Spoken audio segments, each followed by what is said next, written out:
Segunda Reis, capítulo 4, versículo 26 e 27.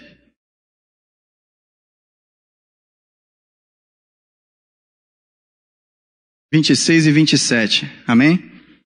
A palavra de Deus diz assim: corra ao seu encontro e pergunte a ela: como você está? Está tudo bem com seu marido? E com seu filho está tudo bem? Ela respondeu a Geazi: está tudo bem.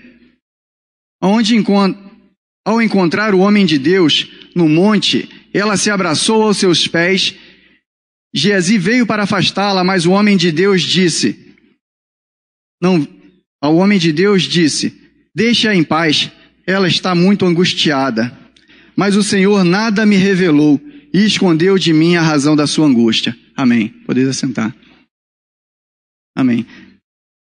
Para entendermos melhor essa história, essa passagem da Bíblia, vamos ler e observaremos alguns detalhes dela desde o início, que muitos aqui conhecem essa passagem, mas eu acredito que alguns não. Em 2 Reis, capítulo 4 mesmo, no versículo 8 ao 37, diz assim: certo dia Eliseu foi a Sunem, onde uma mulher rica insistiu que ele fosse tomar uma refeição em sua casa. Depois disso, sempre que passava por ali, ele parava para uma refeição. Em vista disso, ela disse ao marido: sei que esse homem que sempre vem aqui é um santo homem de Deus. Vamos construir lá em cima um quartinho de tijolos e colocar nele uma cama, uma mesa, uma cadeira e uma lamparina para ele. Assim, sempre que nos visitar, ele poderá ocupá-la. Um dia, quando Eliseu chegou, subiu ao seu quarto e deitou-se. Ele mandou ao seu servo Geazi chamar a sunamita. Ele a chamou e quando ela veio, Eliseu mandou Geazi dizer-lhe: Você teve todo este trabalho por nossa causa. O que podemos fazer por você? Quer que eu interceda por você junto ao rei ou ao comandante do exército? Ela respondeu: estou bem entre a minha própria gente. Mais tarde, Eliseu perguntou a Geazi: o que se pode fazer por ela? Ele respondeu: bem, ela não tem filhos e o seu marido é idoso. Então Eliseu mandou chamá-la de novo. Geazi a chamou, ela veio até a porta e disse: ele disse: por volta desta época, no ano que vem, você estará com o seu filho nos braços. Ela contestou: não, meu senhor, não iludas a tua serva, ó homem de Deus. Mas como Eliseu lhe dissera, a mulher engravidou e no ano seguinte, por volta daquela mesma época, deu à luz a um menino. O menino cresceu e certo dia foi encontrar-se com o seu pai, que estava com os ceifeiros. De repente, ele começou a chamar o pai, gritando: ai minha cabeça, ai minha cabeça. O pai disse a um servo: leve-o para a mãe dele. O servo o pegou e o levou à mãe. O menino ficou no colo dela até o meio-dia. Em outras traduções dizem seus joelhos até o meio-dia, e morreu. Ela subiu ao quarto do homem de Deus, deitou o menino na cama, saiu e fechou a porta. Ela chamou o marido e disse: preciso de um servo e uma jumenta para ir falar com o homem de Deus. Vou e volto logo. Ele perguntou: mas por que hoje? Não é lua nova e nem sábado. Ela respondeu: não se preocupe. Mas mandou selar um jumento e disse ao servo: vamos rápido, só pare quando eu mandar. Assim ela partiu para encontrar-se com o homem de Deus no Monte Carmelo. Quando ele a viu à distância, disse ao seu servo Geazi: olhe, é a sulamita. Corra ao seu encontro e pergunte a ela: está tudo bem com você? Como você está? Tudo bem com seu marido? Quer dizer, está tudo bem com seu casamento? Como está o seu filho? Está tudo bem com a sua família? Ela respondeu a Geazi: está tudo bem. Ao encontrar o homem de Deus no monte, ela se abraçou aos seus pés. Geazi veio para afastá-la, mas o homem de Deus lhe disse: deixa-a em paz.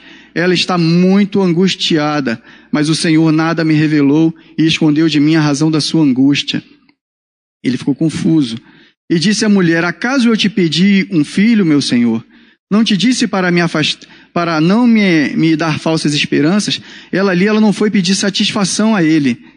Ela não foi impor o dedo no rosto de Deus e cobrar: por que você fez isso comigo? Eu disse que eu não precisava de nada. Não, ela se dobrou os joelhos do servo de Deus, que ali representava a Deus, e falou: acaso eu não te pedi um filho, Senhor? Eu te pedi alguma coisa? E por que fez isso comigo? Me deu para agora tirar? Então Eliseu disse a Geazi: põe a capa por dentro do cinto, pegue o meu cajado e corra. Se você encontrar alguém, não cumprimente, assim como ela fez. E se alguém te cumprimentar, nem responda, corre. Quando lá chegar, ponha o meu cajado sobre o seu rosto, o rosto do menino. Mas a mãe do menino disse: juro pelo nome do Senhor e por sua vida, que se ficar, não irei. Então ele foi com ela. Quando Eliseu mandou o seu servo ir para lá, é porque ele lembrou de um compromisso que o profeta tem: não tocar em morto, não tocar num defunto. Assim como o nazireu de Deus não poderia se aproximar da vinha, não poderia tomar vinho, não tocar em mortos, também como Sansão, na história de Sansão já vimos, ele também não poderia fazer isso. Então na hora ele teve uma reação e mandou o servo. Então ela disse: juro pelo nome do Senhor e por tua vida. Em outras traduções diz assim: assim como vive o Senhor e a sua alma, eu não te deixarei e não sairei daqui se não for comigo. Ele mudou de ideia. Eu acredito que, como diz, né, ele teve um déjà vu. Eu já ouvi essa frase. Eu já ouvi isso em algum lugar. Eu não saio daqui. O mestre dele, no caso, o mentor dele, Elias, disse isso para ele uma vez. Quando Elias ia ser tomado por Deus, ia para os céus, todos sabiam, alguns sabiam, né? E Eliseu precisava estar perto dele para receber a sua capa. E se ele saísse de perto, poderia perder essa oportunidade. Então Elias por 3 vezes falou assim: fica aqui que eu vou até determinado lugar. Ele: como vive o Senhor, eu não te deixarei. Eu irei contigo. Não vou perder essa oportunidade. Aí ele falou: vou para lá de novo. Ele: não vou sair, eu vou contigo. Da mesma forma, ela falou: eu não sairei daqui enquanto o Senhor não for comigo. Ele teve esse insight, eu ouvi. Aí ele mudou de ideia.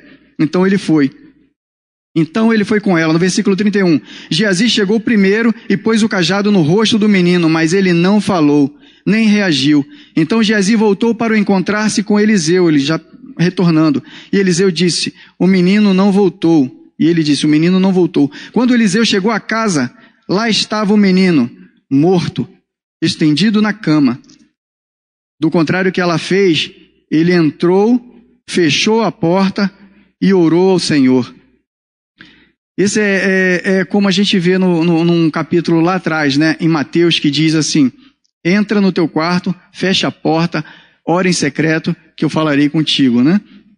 Ele entrou e orou. Depois deitou-se sobre o menino, boca a boca, olhos nos olhos, mãos com as mãos. Enquanto se debruçava sobre ele, o corpo do menino ia se aquecendo. Porém, ele não voltou. Eliseu se levantou e começou a andar no quarto. Eliseu já era um homem conceituado, já era um homem, um profeta conhecido, de honra, né? Ele já tinha um cargo, como para algumas pessoas entenderem melhor, como profeta, ele tinha um cargo de alto escalão, né?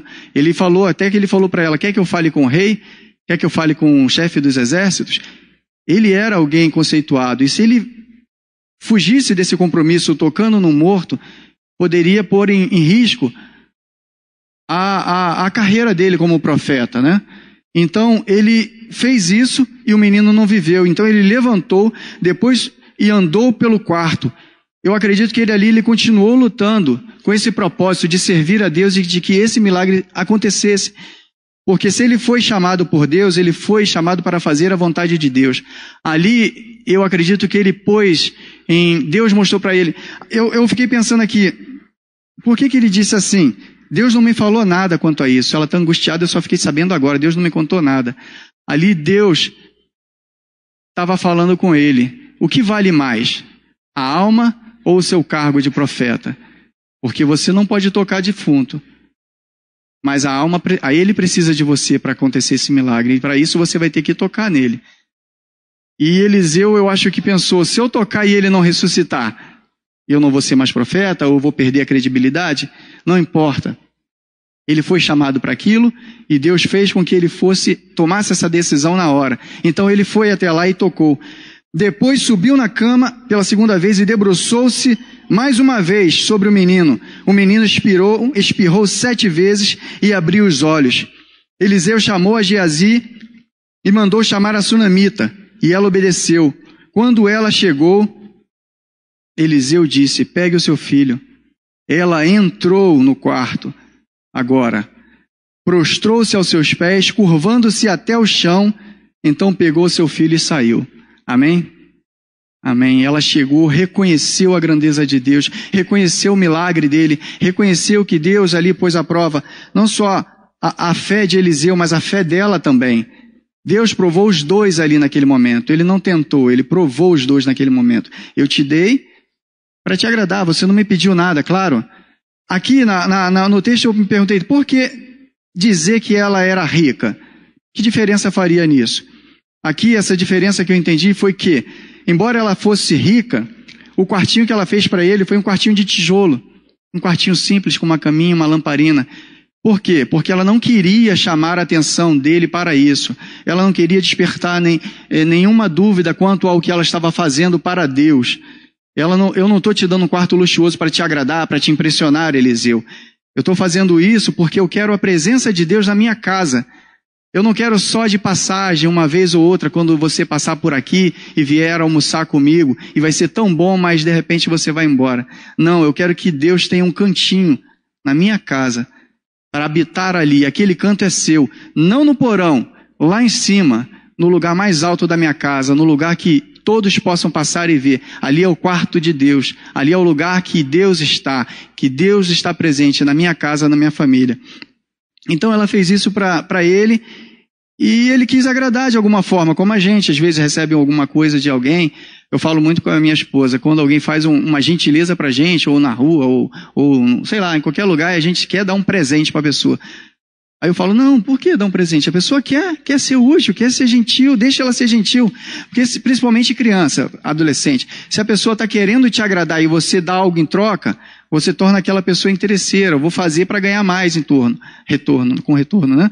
Então ela fez para que ele estivesse ali, para que toda vez que ela lembrasse de Deus, lembrasse dele, ela pudesse ir lá no quarto, visitar, orar, buscar ao Senhor e a presença dele. E ele quis assim, mesmo assim, ele perguntou, ela falou, está tudo bem, eu estou ótima, está tudo bem. E essa pergunta que eu faço para a gente, para você, para mim, eu me pergunto sempre, está tudo bem? Como você está? Está tudo bem? Às vezes a gente pensa, está tudo bem. Mas lá no fundo a gente sabe que nem está tudo bem, nem tudo está bem. Ela queria um filho, mas já estava com idade avançada, o marido também. Pode ser um sonho que nós temos também. Eu quero ter um sonho de passar no concurso. Mas eu só tenho um ensino fundamental. Ou só estudei no supletivo. Eu não tenho condições nenhuma. Eu quero ter um filho, mas já sou idosa. Já sou idoso. O que me impede de adotar e realizar esse sonho? Ter um filho adotivo. Queria um filho, né? Eu quero sair desse lugar que eu moro. Não é agradável, não me agrada. Mas eu não tenho condições de trabalhar. Mas eu já desisti, eu vou ficar aqui, minha família toda é daqui, então eu vou morrer aqui também. É um sonho que ela tinha e Deus falou assim, e Deus tocou no coração dele e falou assim, você vai ter um filho no ano que vem. Então, se nós não desistimos desse sonho, Deus pode realizar. Pode realizar e podemos confiar, sem medo, como ela ficou com medo. Não brinca comigo, Senhor. Não brinca comigo, porque eu já desisti disso. Eu já não tenho mais condições para isso. Então, quando Deus deu para ela, o menino veio e sentiu dores de cabeça. Parece que o menino devia ter aproximadamente uns 12 anos, né? Para ele já estar indo para o trabalho do pai, trabalhar com o pai, ele já devia ter 12 anos.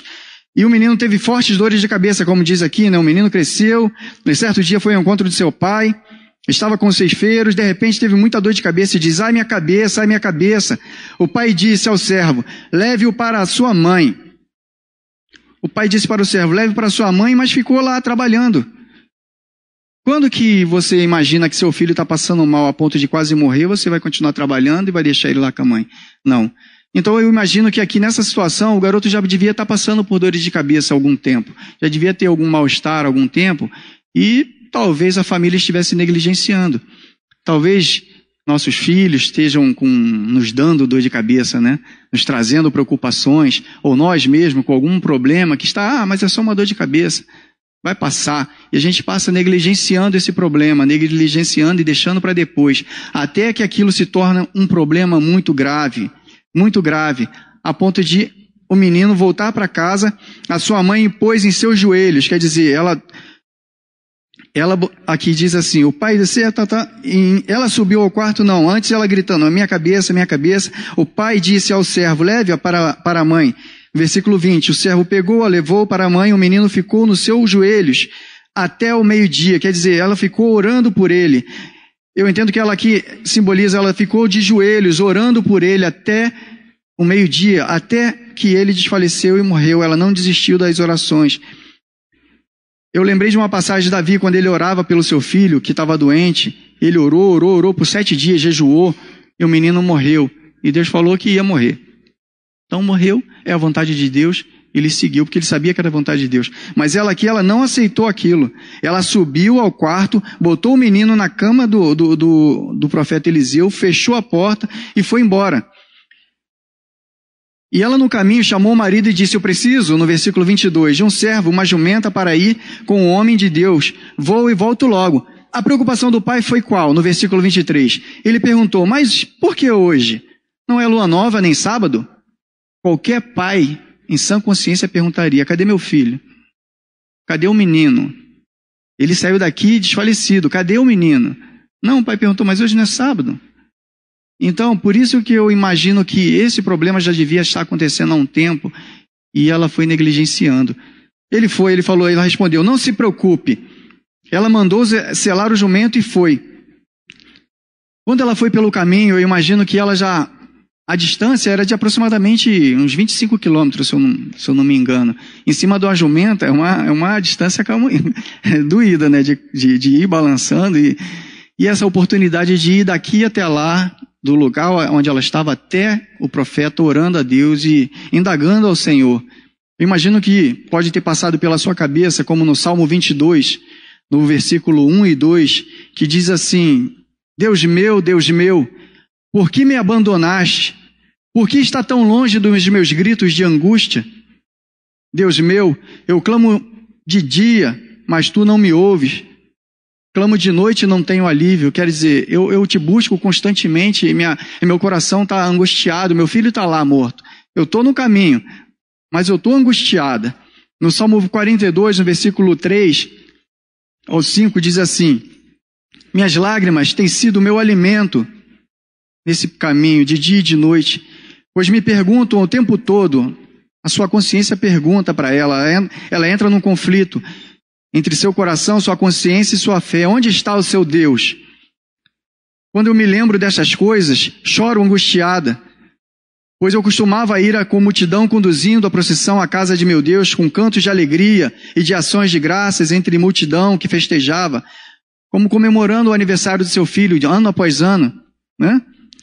Por que você está assim tão triste, ó minha alma? Por que está tão perturbada dentro de mim? Põe a sua esperança em Deus, pois eu ainda o louvarei. Foi Ele que me deu, Ele vai resolver essa questão. Foi Ele que fez por mim, eu não pedi nada para Ele, eu queria só servi-lo. Então Ele resolveu me dar de bom grado, então que assim seja. Mas quando o medo nos domina, a reação natural que nós temos é de fugir ou de desistir. No caso dela não, ela foi e passou esse processo. Adão, após a sua desobediência, em Gênesis capítulo 3, no versículo 9, ele fugiu para se esconder da presença de Deus. Ele diz assim, mas o Senhor Deus chamou o homem, perguntando, onde está você? E ele respondeu, ouvi a tua voz no jardim e fiquei com medo, porque eu estava nu e me escondi. Ele estava exposto e se escondeu, ele estava fragilizado por conta da desobediência que ele cometeu.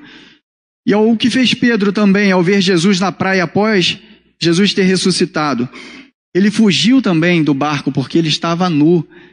Quando eles estavam no barco e Jesus apareceu na praia, os discípulos, alguns estavam no barco e João virou para quem? Virou para Pedro, porque Pedro tinha negado a Jesus, tinha traído a Jesus, assim como Judas traiu. Só que Judas tomou uma decisão muito, muito terrível. Pedro não, ele tomou a decisão de fugir. E João virou para ele e falou, é o mestre. Ele pulou do barco porque, no versículo diz, porque ele estava nu. Quer dizer, ele estava quebrado pela traição que ele cometeu. O que fez Elias após receber a ameaça de morte? Ele fugiu para esconder-se no deserto e na caverna, e durante a fuga, ele apresentou uns sinais que sugerem depressão. Foi aí isolamento voluntário, sonolência, desânimo, vitimização e até mesmo desejo de morte. A gente pode ler no 1 Reis, capítulo 19, versículo 13.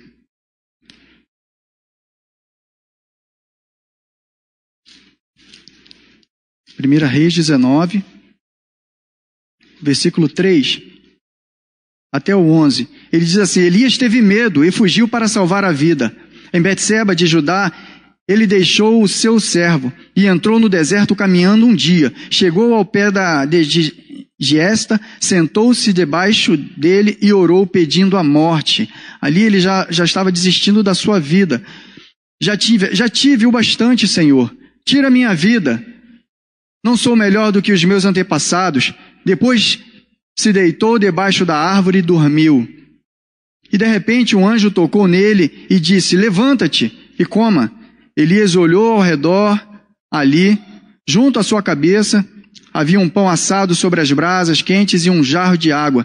Ele comeu e bebeu e deitou-se de novo. Quer dizer, ele já estava num desânimo, como eu falei aqui, ele já estava numa sonolência, um cansaço, uma depressão.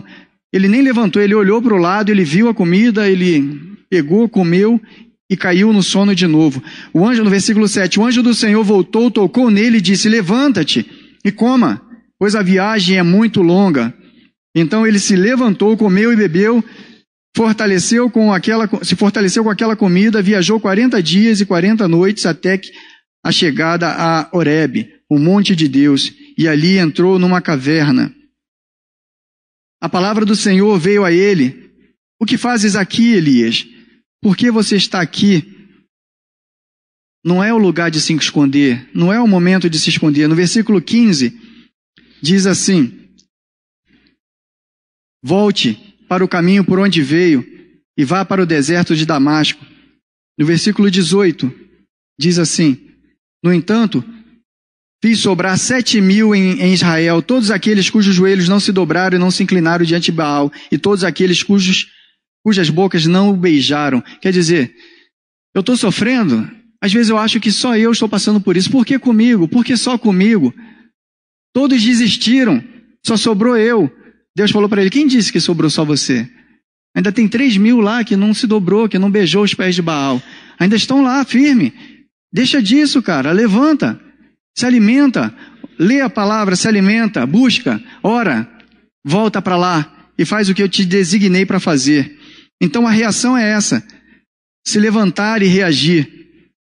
Quais são as nossas certezas? De que nada vai dar certo? Como diz algumas pessoas, nada é tão ruim que não possa ficar pior? Não. Na segunda visita que Jesus foi à casa de Lázaro, foi quando ele morreu, né? Qual das irmãs de Lázaro correu para receber Jesus? Foi a Marta, que na primeira vez estava ansiosa e preocupada, diferente de Maria, que escolheu a melhor parte, pois era um momento de alegria, não era? Então Marta estava ansiosa, estava preocupada com o almoço, com as coisas, né? E até chegou para Jesus e falou: minha irmã não está nem me ajudando. Poxa, fala para ela aí, dá um puxão de orelha nela aí, manda ela ir para a cozinha comigo. Falou: ela escolheu a melhor parte. Hoje é momento de festa, de alegria, tudo bem, vamos comer, mas essa é a melhor parte. Ela escolheu a melhor parte, né? Num momento de dor e de medo, Marta disse, vamos lá, em livro de João, capítulo 11, versículo 22, perdão. Maria, ela escolheu estar perto de Jesus no primeiro encontro, mas no segundo encontro, ela estava diferente. Ela não estava lá na hora que Jesus chegou. Então, em João capítulo 11, versículo 22, ela diz assim, Marta, com uma certeza de que ela não estava na primeira: eu sei que mesmo agora, Deus te dará tudo o que pedires. Amém? Ela botou essa certeza no seu coração, assim como a sunamita estava indo em direção a Eliseu.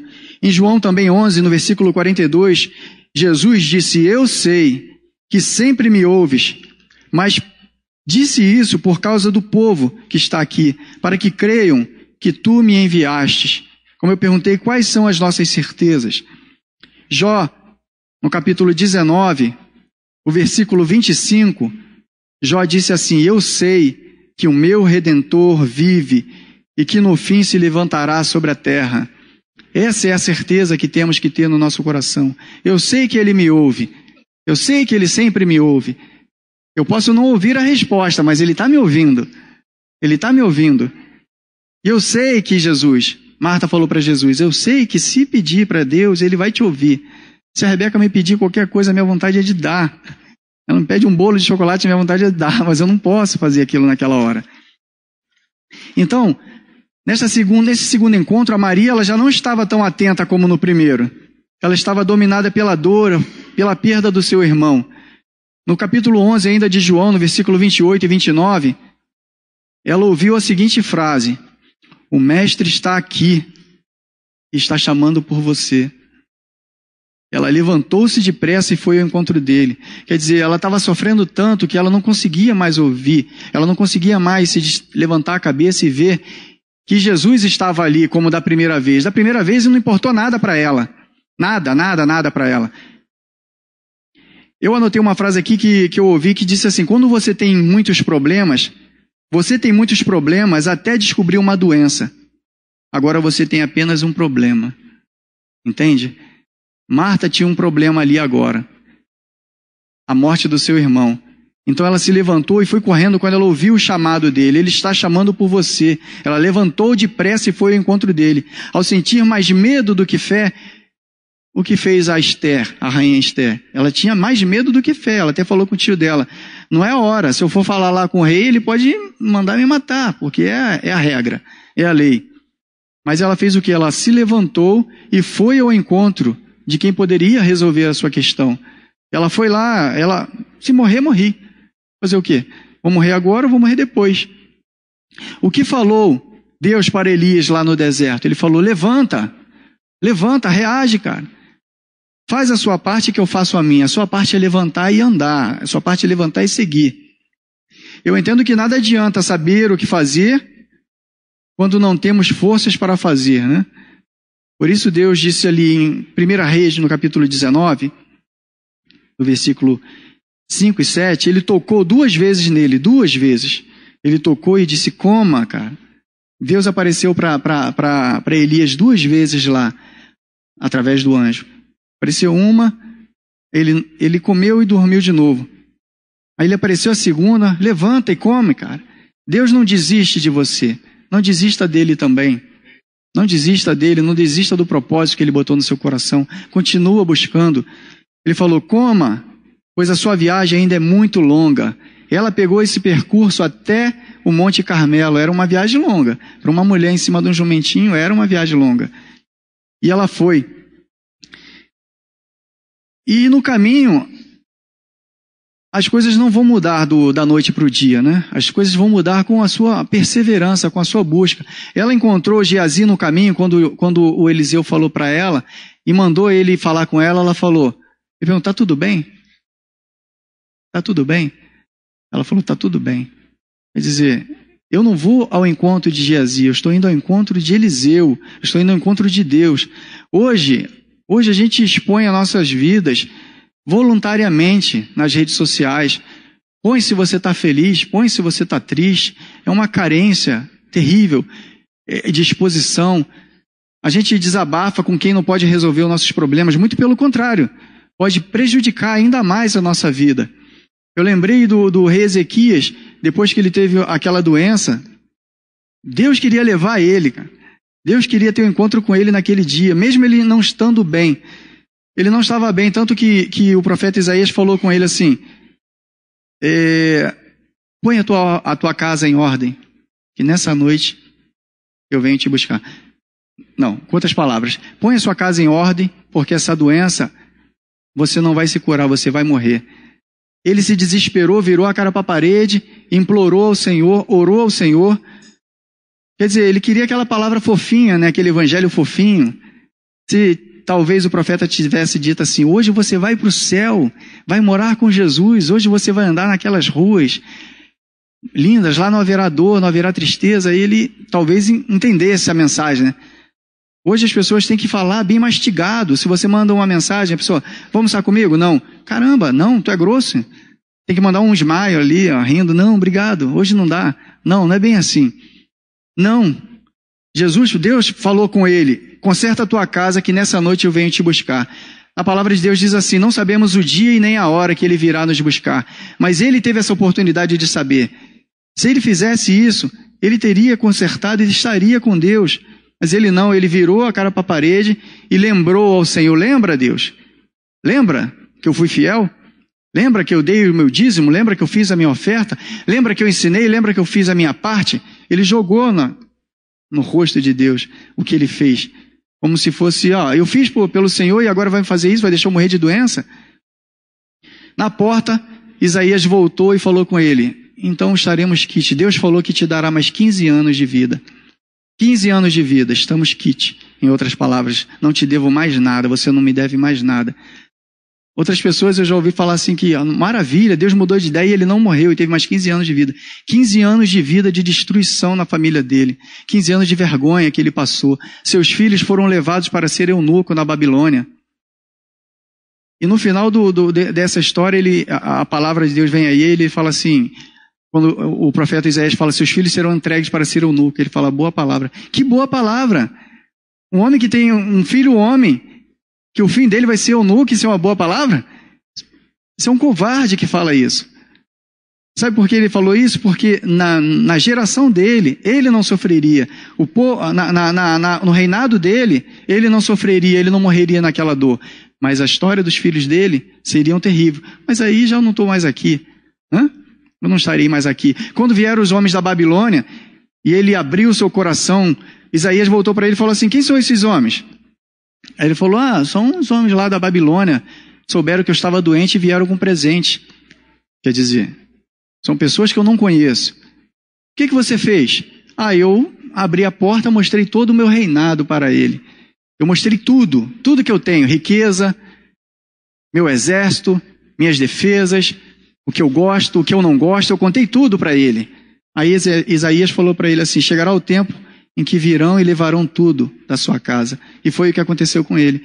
Porque ele se expôs, ele abriu a sua boca e contou tudo para quem não deveria estar ouvindo aquilo da boca dele.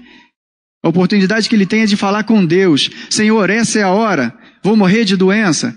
Amém. Que assim seja. Para onde eu vou, a certeza que eu tenho no meu coração, não interessa se vai ser leproso, não interessa se vai ser... Jó tinha dúvida do porquê estava acontecendo, não de onde ele ia. Ele falou, eu sei que o meu Redentor vive. Se tiver que ser assim, vai ser.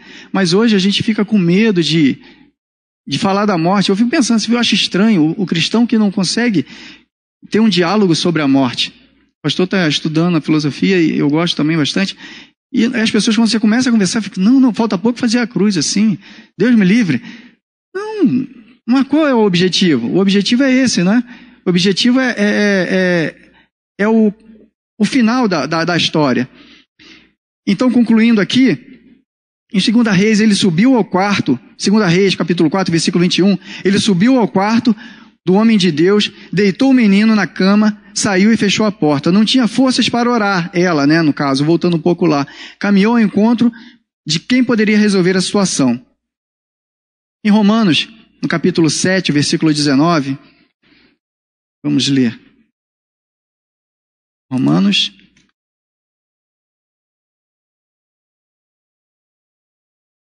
capítulo 7, o versículo 19, do 19 ao 25, diz assim: pois o que faço não é o bem que desejo, mas o mal que não quero faço, fazer este eu faço.